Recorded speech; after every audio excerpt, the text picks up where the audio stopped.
नमस्ते गणपतये त्वमेव प्रत्यक्षं तत्त्वमसि त्वमेव केवलं कर्तासि त्वमेव केवलं धर्तासि त्वमेव केवलं हर्तासि त्वमेव सर्वं खल्विदं ब्रह्मासि त्वं साक्षादात्मासि नित्यं त्रितं वच्मि सत्यं वच्मि अवत्वं मा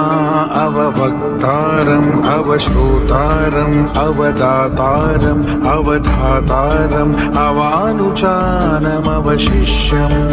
अवपश्चातात् अवं पुरस्तात् अवोत्तरात्तात्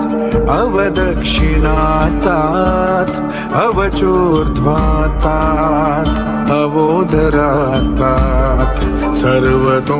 मां पाहि पाहि समन्तात् त्वं वाङ्मयस्त्वं चिन्मयः त्वमानन्दमयस्त्वं ब्रह्ममयः त्वं सच्चिदानन्दाद्वितीयोऽसि त्वं प्रत्यक्षं ब्रह्मासि त्वं ज्ञानमयो विज्ञानमयोऽसि सर्वं जगदिदं त्वत्तो जायते सर्वं जगदिदं त्वत्तस्तिष्ठति सर्वं जगदिदं त्वयि लयमीष्यति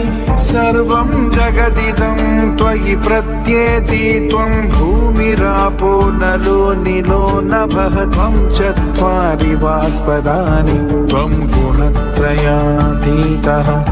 त्वम् अवस्थात्रयातीतः त्वं देहत्रयातीतः त्वं कालत्रयातीतः त्वं मूलाधारस्थितोऽसि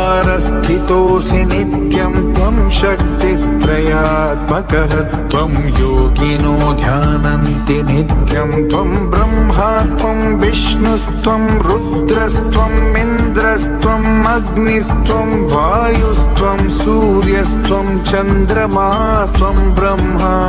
भूर्भुवः सुवरो गणादीं पूर्वमुच्चार्य वर्णादींस्तदनन्तरम्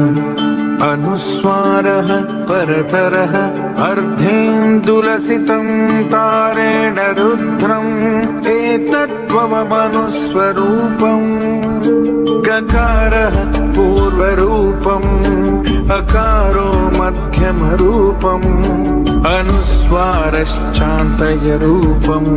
बिन्दुरुत्तररूपम् नादः संधानं संहिता संधिः सैषा गणेशविद्या गणनायकऋषिः निश्चृद्गायत्री छन्दः गणपतिदेवता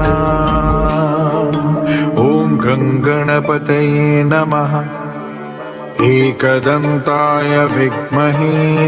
वक्रतुण्डाय धीमहि तन्नो दन्तिः प्रचोदयात् एकदन्तं चतुर्हस्तं पाशमङ्कुशधारिणं रदं च वरदं